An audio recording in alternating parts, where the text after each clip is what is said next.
Welcome back to the channel, everyone. I'm Saladino.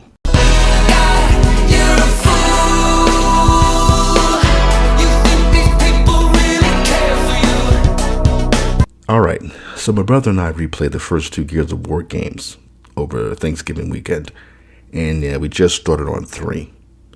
We used to play them all the time back when they came out, at least the first two. I think we only played like 3 once together.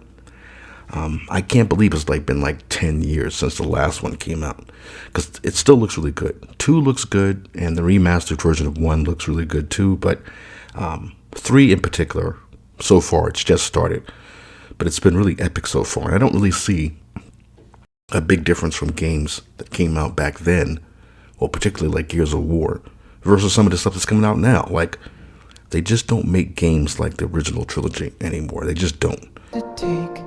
When people run in circles, it's a very, very mad world. Mad world. And what stuck out to me the most were the end credits for 1 and 2, and how it was mostly men on the development team.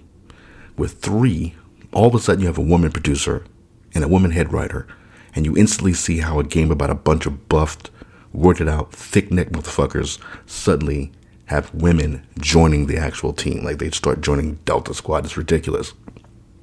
So you got like Anya. Anya goes from this prim desk clerk that's helping the team out, by voice chat or something, to suddenly she puts on a COG uniform and she starts walking around and swaggering around like some dude in the 3rd game. And we've only played the first couple of hours of 3, and like I said, there's a woman producer on it and the head writer is a woman, and you could see the difference right away. Not that the game is bad at all, but you could see how, when they hired these women or they promoted them or whatever, it wasn't like they said, continue what we did in the first 2 games. It's like these women went, okay, now we need to be a part of this. You men can't just have, your story about a band of brothers or anything. It's this weird thing where it's you've had all your fun. You had Anya on the helicopter, in basically a dress, telling the guys where to go and helping them out whenever they need it. But now she needs to put on a uniform and she needs to go out there and kill too. It's better that way. And then they add some other chick to talk shit to Baird. I can't get over the entitlement, because like I said, they didn't hire these women to just go, hey, continue the thing we started, where it's just a, bunch of guys fighting together to save the world or whatever. It's now, men are not allowed to have anything without women sticking their nose in it. The first 2 Gears of War was all about men in combat, right? Brothers in arms. And with 3, already that dynamic has been shit on because the women decided they wanted to be a part of it. And there's no way to say no. This is a space for us. These assholes are just going to make it about misogyny. Right? So, it's certain groups of women. Well, I'd say certain groups of women. But society, or the media at large, this idea of women needing to be everywhere and everything all at once. I still haven't seen that movie, but this idea that if women are not involved, something bad and evil is happening is just a default of society. It's so ingrained in media that you can't speak about, as a man, hey, there are, spaces for men that we really don't want women to be a part of. I mean, they could be a part of it as spectators, but they shouldn't be in control of it. They shouldn't have, I don't care about their opinion of it. I don't really give a shit what a woman thinks about, a band of brothers in Gears of War.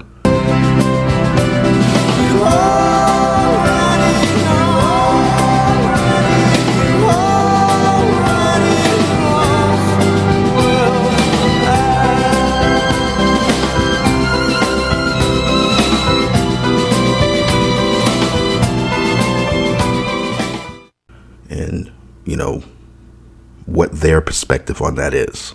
I don't care. I can imagine that there must have been some feminists on Twitter or Tumblr somewhere complaining about Dom's storyline in 2, where he's looking for his wife Maria and he finally finds her, blah, blah, blah. I'm sure there were feminists who complained about how the woman is just part of the man's story arc. She doesn't have her own voice and agency. It's not about the woman. The woman doesn't have to have her own voice and agency. She's just in service of a plot. The story is not about her. It doesn't insult all women because the story is not about them, except to say that there's a man in the military, in the middle of the war, who's concerned about his wife. He wants to find her. There's nothing wrong with a story like that. That doesn't hurt anybody. If you want to make something about a woman and what her life's like during wartime, then make your own story. You don't need to interject this new character, Samantha Byrne, into the series. I think she's popular with players. I don't know. I didn't have a real problem with her. I remember when I first played it, and this was before I was black-pilled by, The Last of Us Part 2, but I didn't have a real problem with her, particularly because of the scene where, Baird's telling her off and telling her he doesn't like her, that kind of thing. But hey, I thought you'd enjoy the witty irony of grub on glowy violence. Yeah, it's fucking hilarious. You're gonna blow up the whole ship, genius!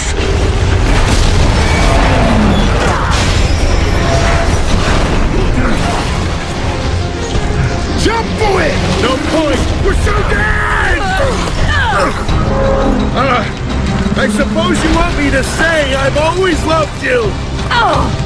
But I don't. I really, really don't.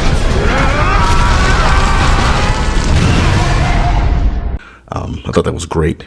At the time, I just thought it was so funny because even then, I didn't look at things in, terms of SJWs or anything like that. But I was annoyed at Anya changing her look and dressing up like a COG, and her whole personality changed. The way she was swaggering and talking at the beginning, acting like she was one of the dudes, was really irritating. And then when Samantha was talking shit to Baird and talking about she was going to make his voice go up an octave at one point, stuff like that, it was like, stop trying to make these chicks as tough as the dudes. And why did you put them in there? Like, the thing I liked about Gears, and it's one of those things where you can, it's kind of tongue-in-cheek, but you do appreciate the fact that it's just, a bunch of, like I said, thick-necked, roided up, swollen, uncomfortable-looking motherfuckers walking around, bantering with each other, talking shit, whatever, and then getting the job done. I don't know if I said dumb. Getting the job done. I don't know. And then in 3, I don't remember much about 3. I remember really liking it. There's some really big scenes in it. But in 3, right away, every time, you turn around now, and it's only a few hours that we've been playing 3. Women are everywhere when they weren't really present in the first 2, which was great, which was fun. It's not like I hate women, I don't want to see them. Especially me. I love to see women, but it's just sort of like, they don't have to be a part of this. They don't need to be there. We don't have to hear them talking shit to the guys. Now, there was this one, I don't know, I think she was Russian or something. Her face all scarred up, and she's talking all tough. And the whole, neighborhood that you end up in, you're playing as Cole and Baird. And she's talking all this shit, and all the people around, all the citizens around are women, when there was hardly any women in the first 2 games. And again, that was great simply because, they don't have to be there. It was kind of cool. You don't even have to deal with that at all. This is a tough environment where physically these guys are the ones who have to get the job done. And I guess they've also probably, I'm sure there would be women pissed off about, the grub queen or whatever she is, the only prominent female besides Anya was the villainess. But that shit was cool. And, it's just a shame that, again, there's no problem with putting women in charge of certain projects. But when it comes to geek properties, they always have to take something away from us and stick their shit into it. So they could have been like, say, Ann Nesenti in comics back in the day, or Louise Simonson, and respect the fact that this is a genre for men or for boys or whatever, and approach it that way. But no, they had to do it where we've got to put women warriors in there too. Sisters can do it too, whatever. Women timed the fight for equality brilliantly. 5,000 years, men, we were fighting lions and tigers and hunting buffalo, and women were like, we'll just pick the berries. You guys got that. You guys, all right. Woo, you guys are brave. Look at, wow, so courageous. Look at you hunting that buffalo.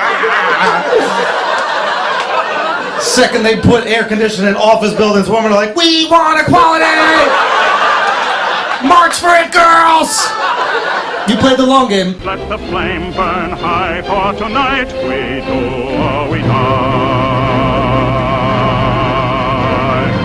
It takes a man who was love, but the men who will fight for the right way to go.